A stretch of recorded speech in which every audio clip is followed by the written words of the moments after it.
Captain Marcus Rivera had seen many wonders in his 20 years exploring the Outer Rim, but nothing had prepared him for the sight before him.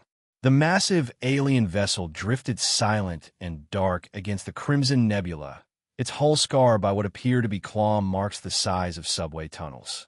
"Life signs detected," reported Lieutenant Knox from the sensor station. "Multiple species, but something's wrong. They're all juveniles." Marcus frowned as he studied the readings.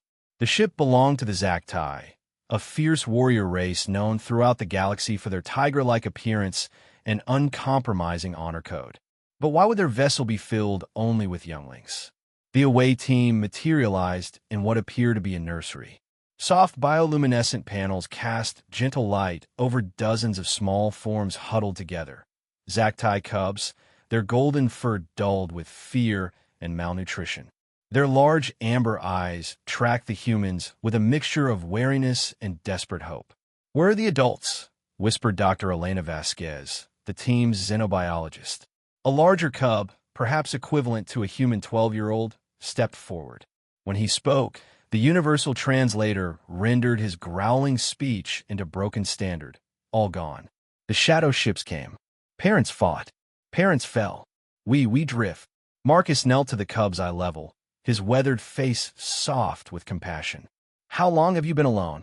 "7 cycles of the feeding light," the cub replied, pointing to a dim panel that flickered weakly. "Food runs low. Water grows bitter. The little ones grow quiet." The human captain's jaw tightened. 7 weeks. These children had been surviving alone for 7 weeks on a dying ship, the youngest barely more than infants. Throughout the galaxy, the Zacti were feared as apex predators, their adults standing 3 meters tall with claws that could rend steel. But these were just babies, and they were dying. "Sir," Knox's voice crackled over the comm, picking up multiple contacts on long-range sensors. "Configuration matches Vrek's Shadow Fleet vessels. They're heading this way." The Vreks, raiders who hunted other species for sport and slaves. They must have attacked the Zacti colony ship, killed the adults, and left the cubs to die slowly. Marcus felt his blood turn to ice, then to fire. "How long until they arrive?" he asked. 6 hours, maybe less." Dr. Vasquez was already scanning the cubs. "Captain, these children need immediate medical attention. And there's something else. The youngest ones won't survive another day without proper nutrition." Marcus looked around at the frightened faces, some barely larger than house cats.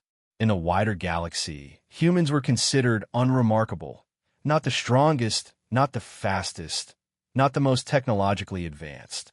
But they had something most species lacked, an almost pathological need to protect the innocent. "Knox, signal the fleet. I want every available ship here in 4 hours." Dr. Vasquez, start emergency medical treatment on the critical cases. He turned back to the cubs. "What's your name, young warrior?" The older cub straightened slightly. "I am Kethera of the Starseekers clan." "Well, Kethera, I'm Captain Rivera of the Human Federation, and I want you to listen very carefully." Marcus placed a gentle hand on the cub's shoulder.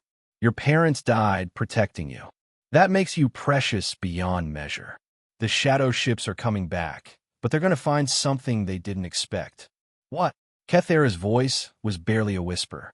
Marcus smiled, and there was something fierce in his eyes that made the young Zacti's ears perk up with sudden hope. "They're going to find humans who are very, very angry."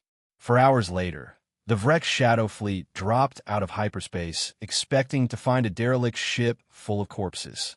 Instead, they found 16 Human Federation vessels in defensive formation around the Zacti nursery ship. The battle was swift and brutal. When it was over, not a single Vrek's vessel remained intact. The cubs survived, all of them.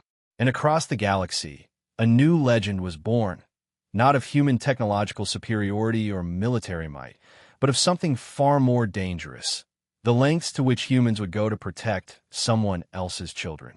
The Zacti would never forget, neither would their enemies.